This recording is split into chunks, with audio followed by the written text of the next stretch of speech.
Salut à toi et bienvenue sur Cours de français. Ici, pas de prof de français, pas de vidéo avec beaucoup de parlotte. On entre directement dans le sujet avec la fiche spéciale bac des cahiers de Rimbaud. N'oublie pas de commenter PDF si tu souhaites avoir le lien PDF par la suite. Je t'ai concocté la crème de la crème en compilant tout ce qui est de mieux et le tout dans cette vidéo. Plus besoin d'aller fouiller internet pour trouver. Tout est là, clair, précis et concis. Allez, on y va. Arthur Rimbaud a tout juste 15 ans lorsqu'il écrit les poèmes des cahiers de Douai. Entre mars et octobre 1870, il compose 22 textes pendant ses fugues entre Charleville et Douai. Ces poèmes naissent d'un besoin profond de liberté, d'un refus des contraintes familiales et sociales. Dès ses premiers écrits, on sent déjà la révolte et le génie du jeune poète. Il y affirme son désir d'émancipation, sa fascination pour la nature et son rejet des règles littéraires de l'époque. Rimbaud confie ses poèmes à Paul de Meny, un ami poète. Mais peu de temps après, il lui écrit « Vous respecterez ma volonté comme celle d'un mort, brûlez tous les vers que je fus assez sot pour vous donner. » Heureusement, de Meny désobéit. C'est grâce à lui que ses poèmes ont traversé le temps. Et cette désobéissance symbolise parfaitement l'esprit de Rimbaud. Un esprit libre, rebelle, impossible à faire taire. Les cahiers de Douai, c'est le laboratoire d'un jeune génie. Le moment où la poésie devient, pour Rimbaud, un moyen de vivre, de se libérer et de se révéler à lui-même. L'année 1870, c'est celle de la guerre franco-prussienne et de la chute de Napoléon III. La France est en crise et Rimbaud, lui, étouffe à Charleville. Il vit sous l'autorité d'une mère très stricte dans un environnement bourgeois qu'il rejette. Il rêve d'ailleurs de liberté, de création. Alors, il s'enfuit, il marche, il observe et il écrit. Pendant cette période de révolte et d'errance, il compose les poèmes de cette œuvre. Des textes nourris par la colère, la curiosité et une lucidité étonnante pour son âge. La guerre qu'il voit de loin inspire plusieurs poèmes. Dans Le Dormeur du Val, il dénonce la mort absurde d'un soldat et dans Le Mal, il critique la folie des rois et la violence du pouvoir. À travers ses vers, on découvre un adolescent révolté qui refuse l'injustice et l'hypocrisie du monde adulte. Cette œuvre, c'est le reflet d'une époque troublée, mais aussi le point de départ d'une voie poétique nouvelle. Celle d'un jeune homme qui ose dire ce que les autres taisent. Cette œuvre n'a pas été publiée du vivant de Rimbaud. Elle réunit 22 poèmes écrits à 15 et 16 ans pendant une période d'expérimentation intense. Ces textes ne forment pas un recueil organisé, mais plutôt un carnet de route poétique. On y retrouve plusieurs grands ensembles qui se répondent, les poèmes de nature et de liberté, ceux de l'amour et de la jeunesse, les textes engagés contre la guerre ou la société, et les poèmes plus provocateurs, où Rimbaud parodie les anciens modèles. Cette diversité n'est pas un hasard. Elle montre un poète en apprentissage qui teste toutes les formes, tous les tons, toutes les voix. D'un poème à l'autre, il cherche à trouver la sienne. C'est ce qui fait la richesse de cette œuvre. Elle trace le chemin d'un adolescent qui découvre la puissance de l'écriture. Chaque texte devient une expérience, une tentative, un pas de plus vers la liberté poétique qu'il revendiquera plus tard dans ses lettres. Cette œuvre, c'est le laboratoire d'un futur génie, celle d'un poète qui, dès ses débuts, veut tout changer, la langue, la forme et la manière même de voir le monde. Chez Rimbaud, la nature n'est jamais un simple décor. Elle devient un espace vivant, un lieu d'expérience et d'émancipation.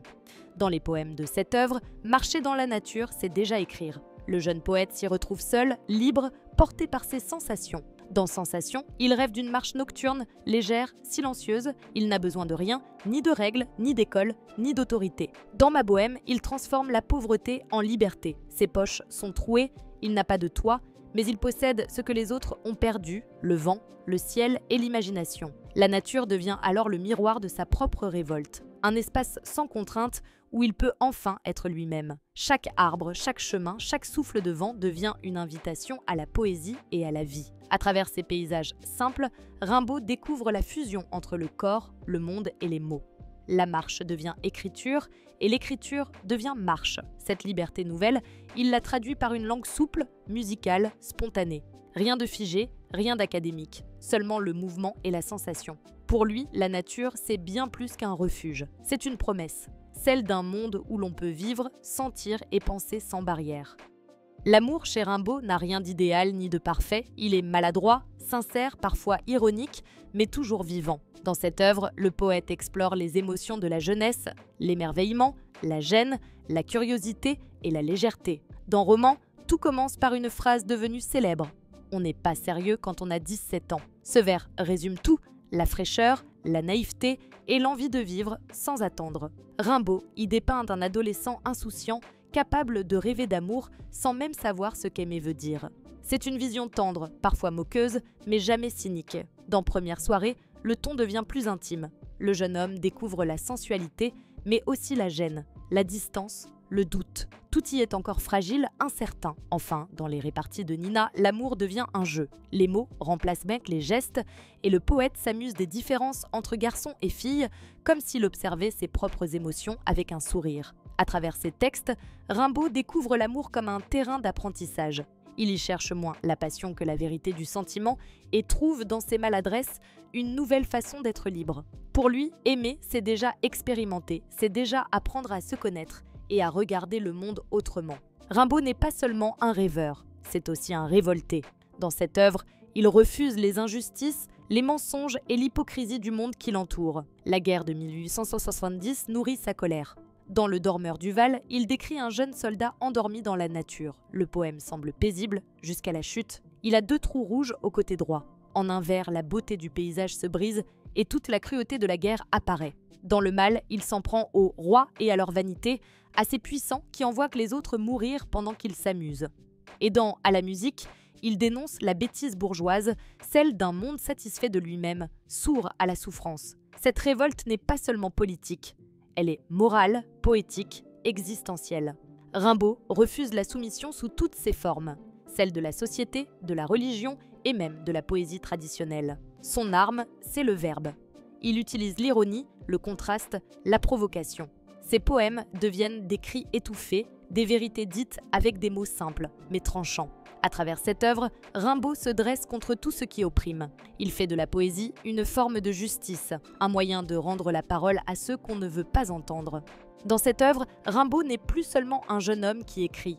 Il devient peu à peu un poète conscient de son rôle, quelqu'un qui cherche à comprendre ce que signifie créer. Chaque poème est une étape sur ce chemin. Dans Ma Bohème, il se met en scène en marcheur libre, en poète vagabond qui découvre le monde en même temps qu'il découvre les mots. Dans Le Forgeron, le peuple devient le double du poète. Les coups de marteau résonnent comme les vers. Créer, c'est frapper, c'est transformer la matière du monde. Et dans des textes plus provocateurs comme Vénus Anadyomène, il ose ridiculiser les anciens modèles de beauté. Il montre qu'un poète doit tout remettre en question, y compris la poésie elle-même. Cette démarche prépare ce qu'il appellera plus tard le voyant, le poète qui voit plus loin, plus profondément, parce qu'il a appris à dérégler ses sens, à se libérer de toute règle. Rimbaud fait de l'écriture une expérience intérieure. Écrire, pour lui, ce n'est pas décrire le monde, c'est le recréer. À travers cette œuvre, il invente la figure du poète moderne. Un être libre, lucide et capable de transformer la douleur en lumière. Dans cette œuvre, Rimbaud bouleverse les règles de la poésie. Il ne veut plus écrire comme les anciens. Il veut une langue vivante, libre, capable de tout dire, même ce qu'on ne dit pas. Son style est un laboratoire permanent. Il mélange les registres, les mots familiers et les images poétiques. Il joue avec les sons, les rythmes, les ruptures. Il écrit comme il respire, vite, intensément, sans filtre. Dans Vénus Anadyomène, il ridiculise la beauté classique. Au lieu de décrire une déesse parfaite, il peint une femme ordinaire, presque grotesque, et en fait une image provocante de la vérité. Dans À la musique, il se moque des faux poètes, ceux qui récitent pensant comprendre, ceux qui confondent l'art et les apparences. Rimbaud introduit la modernité dans la poésie française. Il transforme la langue en un espace de liberté où le sublime et le trivial peuvent cohabiter. Cette écriture nouvelle, plus directe, plus visuelle, ouvrira la voie à tous les poètes du XXe siècle. Avec lui, la poésie devient un terrain d'expérience, un lieu où l'on peut mêler le beau et le laid, le quotidien et le rêve, pour mieux dire la vérité du monde. Cette œuvre illustre parfaitement ce que le programme du bac appelle l'émancipation créatrice. Chez Rimbaud, s'émanciper, c'est d'abord s'affranchir de toutes les formes d'autorité. Il se libère de sa mère, de sa ville, de la religion et même des traditions littéraires. Dans Sensation, il marche seul, libre, en communion avec la nature. Il découvre que la liberté commence quand on ose penser et sentir par soi-même.